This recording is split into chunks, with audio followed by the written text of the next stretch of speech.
everyone, welcome to the channel Agriculum. Today we will know about the basics of agriculture. What is agriculture? Today lesson on Topic 1 Introduction, Topic 2 Scope, Topic 3 Entrance Exam. हम देखेंगे Introduction. Agriculture, a fundamental human activity जो involve करता है cultivating of crops, raising life stock for their food, fibre and other useful products. Agriculture का हम इस्तेमाल करके अपने यूजफुल प्रोडक्ट्स बहुत सारे ऑब्टेन कर सकते हैं। That driving civilisation for thousand of years, और एग्रीकल्चर थाउजेंड ऑफ ईयर्स चलते आ रहा है। Agriculture plays a crucial role in providing food security, economic stability and livelihood for billions of people worldwide. Agriculture अब हर एक सेक्टर में important है। Agriculture labour provide करता है, इनकम प्रोवाइड करता है। It is also linked to various environmental and sustainability challenges such as land degradation, water pollution and greenhouse gas emissions. अब हम देखेंगे agriculture practices. The first one is crop cultivation. अब crop cultivation क्या होता है? It include cultivation of various crops जैसे कि grains, wheat, rice, corn. Crop cultivation हम इसलिए करते हैं कि हमें आउटपुट अच्छा से अच्छा मिले, और फार्मर्स इसके लिए प्रिपेयर करते हैं अपने फील्ड को through watering, fertilising them, pest control करते हैं कि आउटपुट अच्छा मिले overall. And one is life stock rearing. Life stock rearing mainly इसमें हम करते हैं कि raising of animals for their use. The purpose of raising animals, feeding, breeding and taking care of domestic animals, इसको हम life stock rearing कहते हैं, जिससे कि हमें फ़ायदा हो और उसके प्रोडक्ट हम ऑब्टेन कर सकें, जैसे milk, egg, meat, wool, fabric etcetera. The third one is horticulture. Horticulture is generally the practice of growing flowers, fruits and vegetables, और horticulture में हम स्पेशलाइज टेक्निक्स का भी अब यूज़ करने लगे हैं जिससे कि हमें हमारा आउटपुट अच्छा मिले। The fourth one is aquaculture. Aquaculture का इस्तेमाल हम जनरली एक्वेटिक एनिमल्स के लिए करते हैं। एक्वेटिक एनिमल्स में हमारा फिश आ गई, शेलफिश आ गया। एक कंट्रोल्ड इन्वायरमेंट में हम करते हैं इसका फार्मिंग, जहाँ पे हम अच्छा टेम्परेचर प्रोवाइड कर सके और जो भी न्यूट्रिएंट प्रोवाइड करना है वो कर सके, जिससे कि हमारा आउटपुट अच्छा हो। The fourth one is agroforestry. Agroforestry में food crops plus tree crops, annual plus perennials साथ में ग्रो कराते हैं, जिससे कि सॉइल फर्टिलिटी भी मेंटेन रहे और इंक्रीज करे total yield. The sixth one is sustainable farming. Sustainable farming आज के ज़माने में ज़्यादा इम्पॉर्टेंट है क्योंकि हमें सॉइल फर्टिलिटी भी मेंटेन रखनी है और इन्वायरमेंट को भी हार्म नहीं करना है। Seventh one is precision agriculture. Precision agriculture का इस्तेमाल करते हैं हम by various types of tools जैसे कि जीपीएस, रिमोट सेंसिंग, जिससे कि हमारा जो रिसोर्स है वो कम से कम इस्तेमाल हो और इफ़िशिएंसी इंक्रीज़ हो। Number 8 agriculture machinery. आजकल का जो मॉडर्न एग्रीकल्चर है उसमें हम ज़्यादा से ज़्यादा मशीनरी का इस्तेमाल करते हैं, जिससे कि हमारी फील्ड की जो प्रोडक्टिविटी है वो हायर हो, ज़्यादा से ज़्यादा हो। अब हम देखेंगे स्कोप इन एग्रीकल्चर। एग्रीकल्चर में क्या क्या स्कोप हो सकते हैं। तो एग्रीकल्चर बहुत ही ज़्यादा एक वास्ट सब्जेक्ट है।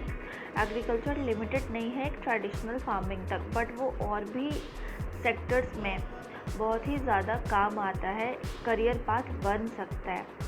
The first one is crop production. This involves cultivating and managing crops like grain, vegetable, fruits and oil seeds. Agronomist, crop farmer, consultant and agriculture technicians. Number 2, livestock farming. Raising of animals for their meat, eggs, dairy product is known as livestock farming. ये हम लोग इसलिए करते हैं कि हम इस्तेमाल कर सके इनके चीज़ों को ज़्यादा से ज़्यादा, अपॉर्चुनिटीज़ है इसमें, आप लाइवस्टॉक फार्मर बन सकते हैं, ranchers, animal scientist. Third one is horticulture. Horticulture generally focuses on the cultivation of fruit, vegetables, ornamental plants and landscaping. आजकल लैंडस्केप डिज़ाइनर की भी बहुत ज़्यादा डिमांड है मार्केट में, इसमें भी स्कोप हो सकता है। Fourth one is agri business. The business side of agriculture involves area such as marketing, sales, distribution and management of agriculture products and services. Opportunities include agriculture marketing is supply chain management and agriculture finance. Fifth one is agriculture engineering. Agriculture engineers works generally on designing and developing machinery, equipment and technologies to improve farming practices.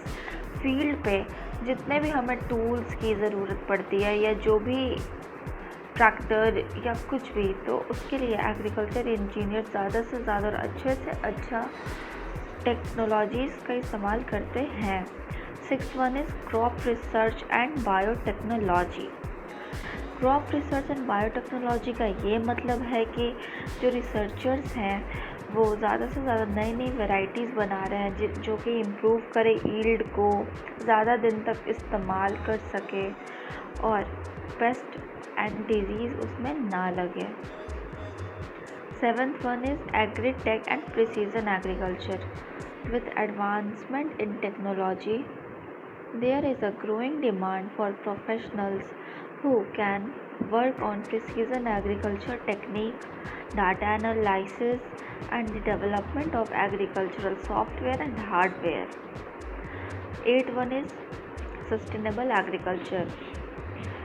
पहले भी हम बात कर चुके हैं कि sustainable agriculture का हम लोग यूज़ करते हैं कि कम से कम हम अपने नेचुरल रिसोर्सेज को ख़राब करें, जैसे कि by using organic farming, crop rotation etcetera. 9 is agri consulting and extension services. So agricultural consultant, agriculture consultant की ये इम्पोर्टेंस हो सकती है। जितने भी विलेज में फार्मर्स इतने पढ़े लिखे नहीं होते हैं या उन्हें नॉलेज नहीं होती है, तो उन्हें मैक्सिमम इतना नॉलेज प्रोवाइड करना कि वो अच्छे से अच्छा फील्ड अपना तैयार कर सके, प्रोडक्टिविटी ज़्यादा से ज़्यादा हो जिससे उन्हें भी प्रॉफिट हो और आगे मार्केट में भी उन्हें प्रॉफिट मिले। 10th is food processing and agri food industry.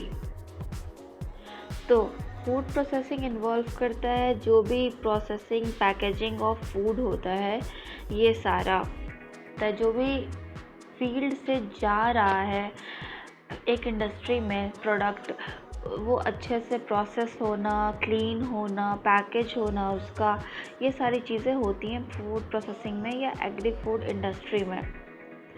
So number 11 is agriculture education and training.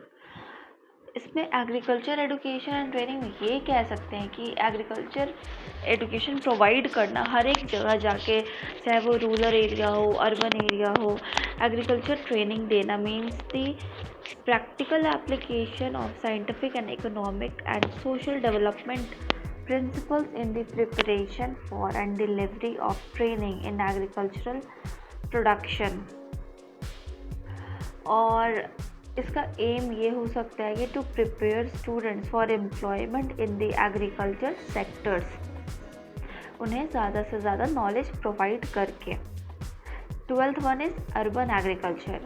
Urban agriculture में और हम बहुत सारे अलग अलग टाइप के एग्रीकल्चर करते हैं, जैसे कि animal husbandry, aquaculture, beekeeping, horticulture, ये सारे आते हैं। और हम देखते हैं एंट्रेंस फॉर एग्रीकल्चर। एग्रीकल्चर अगर कोई ले रहा है स्टूडेंट, तो उसमें हम बीएससी एग्रीकल्चर के लिए क्या क्या एग्ज़ाम्स दे सकते हैं, कैसे एडमिशन ले सकते हैं एग्ज़ाम देकर। The first one is Indian council of agriculture research, ICAR, पूरे इंडिया में एग्ज़ाम प्रोवाइड करते हैं और आप इससे कहीं भी कॉलेज ले सकते हो आईकर एग्ज़ाम देख के। फिर आता है second one is state agriculture universities, SAU। State wise भी एग्ज़ाम होते हैं, तो आप स्टेट वाइज भी एग्ज़ाम दे सकते हो अगर आपको कोई इस स्टेट के कॉलेज में जाना है, पर्टिकुलर कॉलेज में अगर जाना हो तो। For example, the Tamil Nadu Agriculture University conduct the TNAU AIEEA for admission to its agriculture courses. Third one is Bachelors of Technology BTech in Agriculture Engineering, जैसे कि जी मेंस दिया आपने या pre state specific engineering entrance exam देकर भी आप admission करा सकते हो। सो बीएससी एग्रीकल्चर के लिए ये 3 एग्ज़ाम्स होते हैं। अब हम देखेंगे मास्टर्स डिग्री के लिए, अगर किसी को मास्टर्स डिग्री करना हो तो first one is ICAR AIEEA PG for admission to postgraduate programme in agriculture and allied sciences. You can appear for ICAR AIEEA PG exam conducted by the Indian Council of Agricultural Research. Second one is State Agriculture Universities. जैसे हमने पहले बात किया, आयकर पूरे India में exam लेता है, आप कोई भी कॉलेज में जा सकते हो और स्टेट वाइज भी एग्ज़ाम होते हैं पीजी के लिए भी. Second one is doctoral programme PhD in agriculture programme. आपका डिग्री इसमें बहुत मैटर करता है, आपका performance followed by an interview or written test conducted by the respective universities. Third one is agricultural entrance exam for diploma courses. उनके खुद के exams भी हो सकते हैं, स्टेट पे वो डिपेंड करता है और इंस्टीट्यूशन पे डिपेंड करता है. Fourth, other entrance exams like agriculture universities and colleges may have entrance exams for specialized courses such as horticulture, forestry, fisheries and more. These exams are usually conducted by the respective institution.